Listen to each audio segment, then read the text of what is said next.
Au jour d'un patriote. Bon, certes, comme vous l'avez constaté, bon, le ministre qui a eu à exposer ce projet, bien qu'il n'a pas été actif dans le gouvernement sortant, bon, il a eu à l'expliciter tel qu'il a entendu. Bien sûr que c'est un travail qui a été fait par ces techniciens, mais nous, c'est après analyse. Nous avons eu à analyser, bien que ce projet nous a été donné avec un grand retard. Ils n'ont pas respecté d'abord le temps auquel ils devaient nous transmettre le projet. Ce n'est pas si c'était fait sciemment. Donc nous n'avons eu que 48 heures pour le parcourir. Et dans les 48 heures, nous venions de constater qu'il y avait plusieurs anomalies, des dépassements de budget, il y a les affectations aussi de fonds qui n'ont pas suivi ce qu'il fallait faire.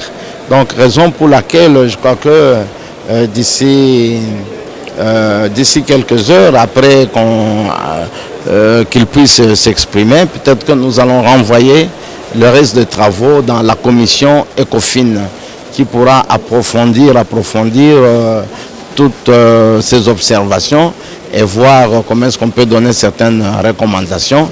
Bon, vous savez, nous sommes dans un système qui tend à être démocratique, mais nous ne sommes pas encore en pleine démocratie. Sinon, avec tout ce qui se passe, on aurait proposé autant de sanctions.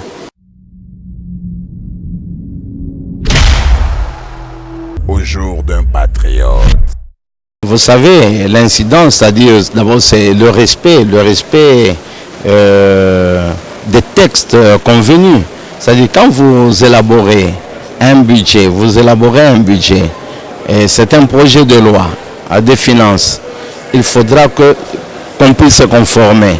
C'est-à-dire, avec la reddition, l'examen de la reddition de comptes que nous sommes en train de faire ici, il n'y a pas eu respect des textes, respect du budget.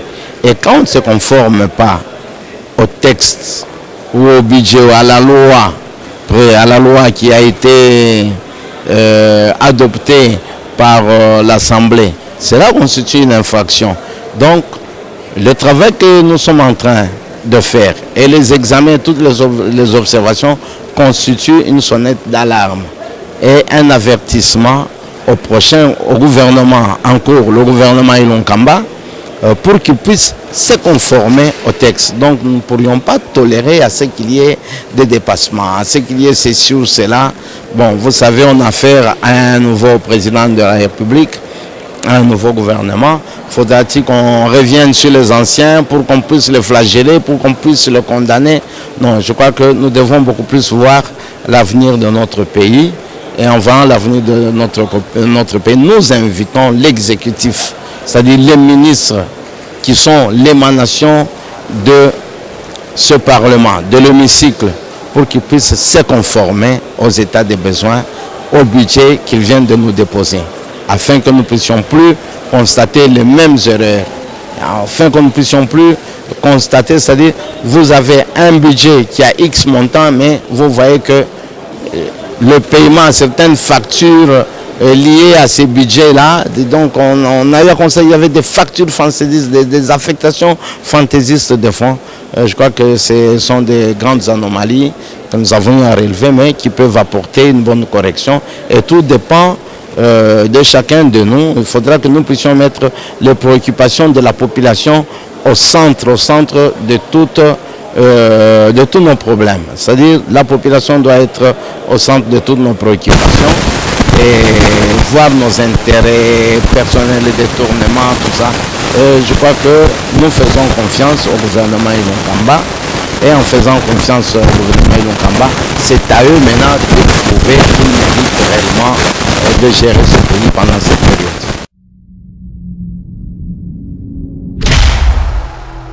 Au jour d'un patriote. Vous savez, ce sont les deux grandes plateformes qui sont en train de gérer notre pays en ce moment. Moi, je ne suis ni du FCC, ni de Cash. Certes, nous voyons que le torchon brûle.